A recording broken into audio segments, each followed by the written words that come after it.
Good morning. I'm Dr. Ruth Roberts, your pet's ally, and I am hoping you are all having a great week.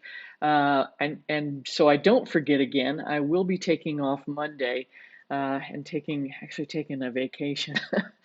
Um, so, but I'll be back in the following Monday. And then, of course, if you've got something super critical, just let Hannah or Paul know, and they'll ding me about it. But I'm trying to detox from electronics for a bit. So don't have a ton of questions today, but I'm going to pop over to the Facebook page.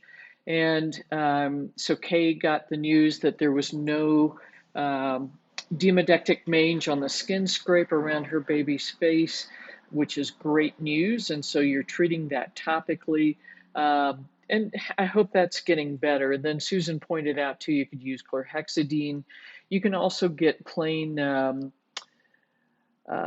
iodine at the drugstore and dilute that to an iced tea color, um, and use that to kind of daub on. Both of those can be irritating to the eye. So again, you do need to be careful and be prepared to kind of flush the eye out if you have any issues. So hopefully, Kay, things are better.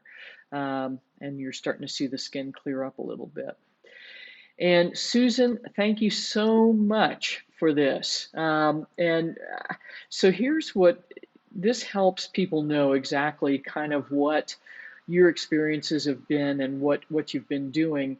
And yeah, right on, Susan. You're cooking every 2 to 3 days for your 8 guys. We were lazier, but we also had two big chest freezers, so we could knock out food for our 10 pets in a month. But this is what Hannah can do with these kind of comments is make these really sweet posts that help people understand what it is that you have experienced. And so thank you so much for that. I deeply, deeply appreciate it. Um, and you're a font of information because of all that you've been through with your guys, and you continue to go through. Let's see, and Mr. Willie, his poor buddy. So I'm going to skip up to the Monday um, update, and so he's doing better.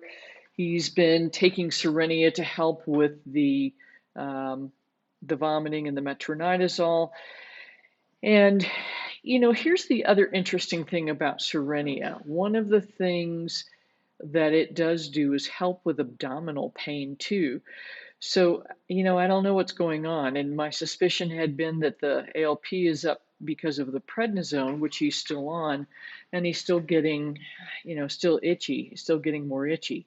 So, I don't know. Is this a spread of the cancer? Is it that his gut is just really overloaded from all of the stuff that that he's been having to take? Yeah, and poor you too. I mean, it's like I can't, I had a dog many, many years ago that had autoimmune hemolytic anemia. She survived it the first time and then ended up developing bacterial endocarditis. And it is such a roller coaster ride. And I cannot imagine how drained you are right now. And you're recovering right now still from COVID as well. So, Jamie, my heart goes out to you because, God almighty, this has just been such a hard road for both of you. Although things are, he Willie is such a tough guy. So I'm not sure what to say. I would ask to see if you can have some Serenia on hand because maybe it's something going on as far as either like a mild case of pancreatitis or something going on in his guts. But at any rate, part of what Serenia may be doing um, is actually reducing abdominal pain. So if you feel like things are kind of going sideways, and if he's smacking his lips again, um, if that's normal, gosh, and I'm sure you're watching him like a hawk right now. So I'd keep going with simple like you have been. Um, and it's just going to take a few more days so that until enough poop moves through. So, maybe take if things are still sideways, maybe take a vacation from supplements and try taking out the ones that make you suspicious. I mean, this is one of those places where doing something like a sway test may be helpful. And y'all have heard me talk about that before. And there's kind of two ways to do that. I'm going to show you. Um, so, for instance, I'll take this bottle of eye drops, which I know actually does help me, and I'll put them up here and kind of stand up straight, drop my shoulders, and then break my knees softly and ask, do these eye drops help my eyes? And so if you wait for the out breath, that's when you get that's when you get that movement forward. And then, I'm going to pick up, here's the other thing that's going on. What is this? This is a piece of Palo Santo. Will this help my eyes? And so you can kind of play with that. And see if that's helpful. But, do a test. So the first place you can start is, my name is Jamie. My name is Joan. And then until you can kind of calibrate yourself and then kind of go through each one of those. Is this going to help Willie? Should Willie be taking this? Trying to kind of work through it. Yeah, and COVID does happen to dogs, although very rarely, but he's immunosuppressed as well. And I'm not sure how high your viral load is, or was, I should say. But that it does happen. And what they found was in dogs, actually, they tended to be golden retrievers, the few case reports I saw. That is a possibility. Yeah, and you got to be hyper focused on him. I mean, you've been working so hard. Yeah, and Pam, that's a great suggestion. Digize actually is awesome for GI indigestion if things are just not moving through, things of that nature. So that's another thing to try, Jamie, if you haven't used any essential oils. That's a good blend to try. But I just feel for you. It's like you kind of get some traction and then things go sideways on you again. And I guess I put enough ash on my chest. I'm blessed or something, cured now. So try that out. Go through each of his supplements and ask like that. Ask, do a sway test, and see what comes up. And if you pick something up and you're all suspicious you are at all suspicious about it, just kind of leave it out for a couple of days. So as scary as that thought may be. And then the other thing is that maybe the Palladia was doing more than you thought, simply because the disease was sort of progressing. Yeah. So check out Digize. That really is a good one. That seemed to help a lot of GI issues for me in the past too. But yes, kind of work through things and see what you're doing with supplements and see if there may be a problem there too. Because if he's on, I think the other newer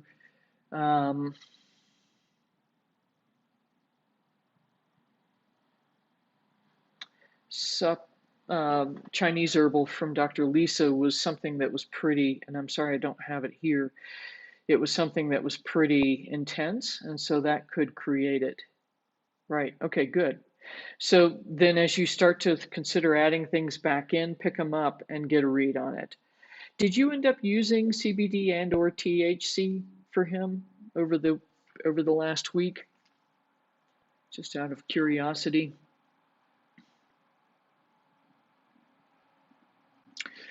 Let's see. So I don't have much for you guys this week.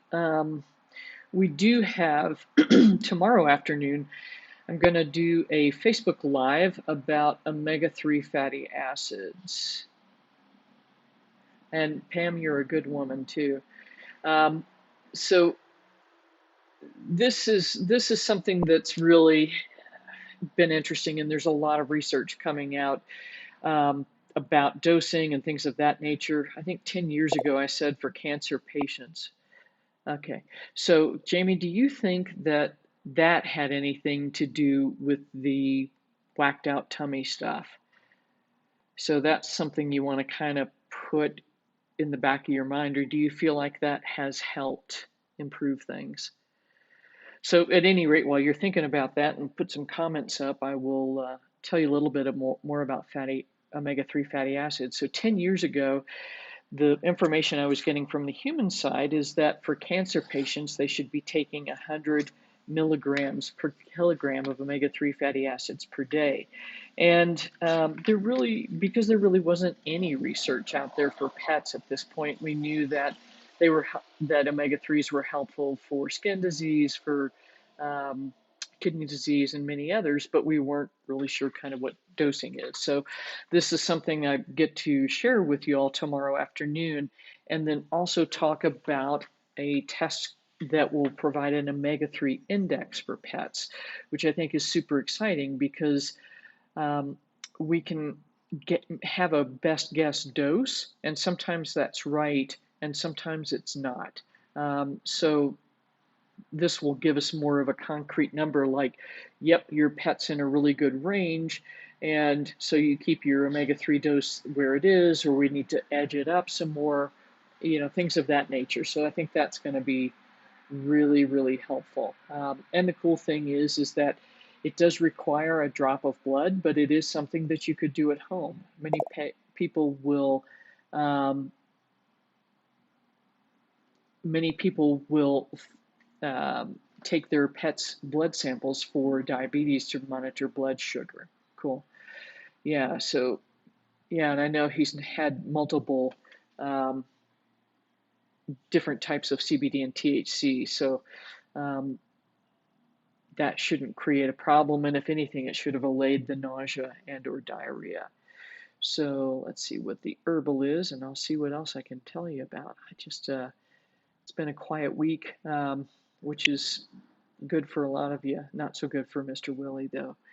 Um, the other thing that's interesting too, and I'll share, I'm just starting to do some research on this, is that Texas A&M actually has created a canine microbiota dysbiosis index.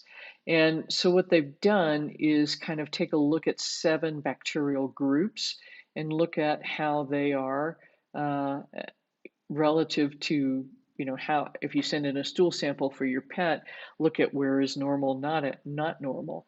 And then what the interesting thing is that they are recommending um, fecal microbiota transplant or FMT transplant. Um, and Margot Roman has developed a healthy poop bank, for lack of a better word. So this is something that I'm starting to kind of check out to see if this is more useful than perhaps the animal biome test. Those guys do great work, but it was really frustrating to have people's pets, do the test, do the Ching Ying Tang, and I think this one is pretty pushy. Um, anyway, so I had customers and clients that were doing the test for their pets, doing um,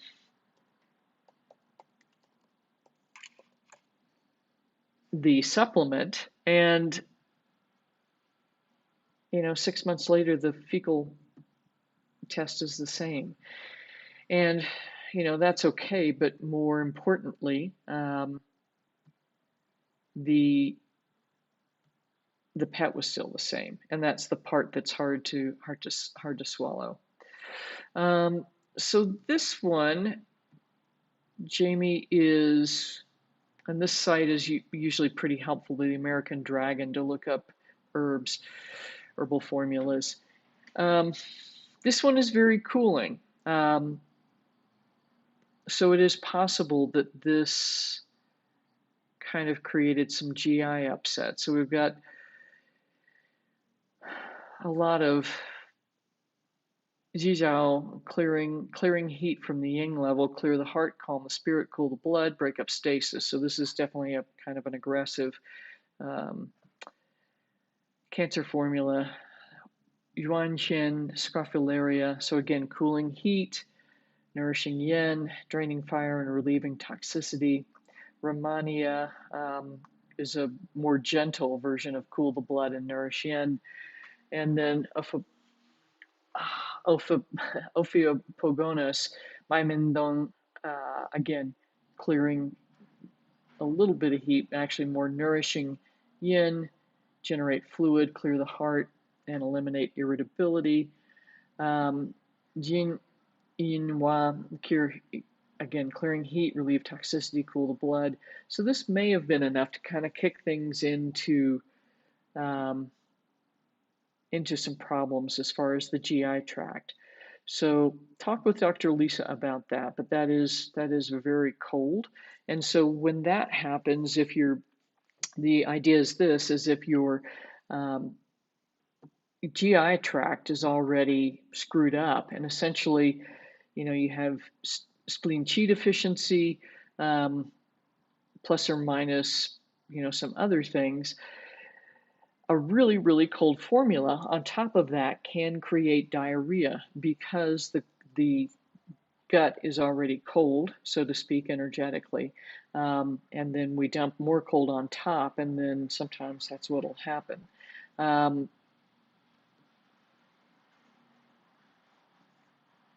Yeah, and I'm not sure how damp his tongue looks as far as if there's a lot of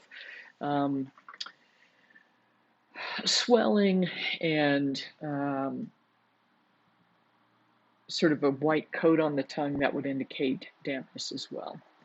So ladies, that is what I have for you this week. Again, I will be out next week, taking some time off and getting some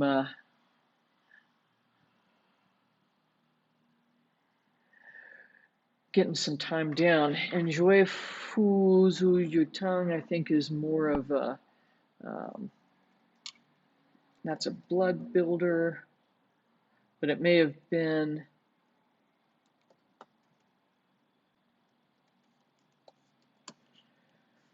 oh, come on now.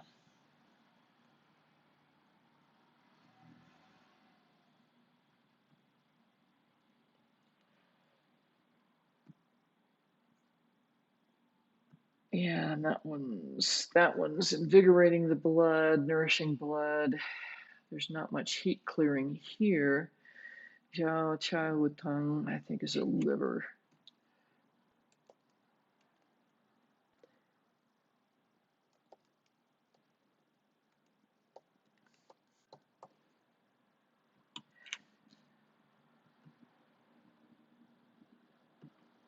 Is a liver clearer. Yep. So we've got, but you've also got some heat clearing there too. So Bupleuria is the chief herb, Chai Hu.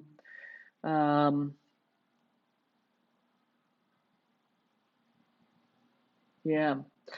So, with the lesions on his tongue, with his feet too, this is where clearing and pushing too much sometimes backfires. So how would you ameliorate those?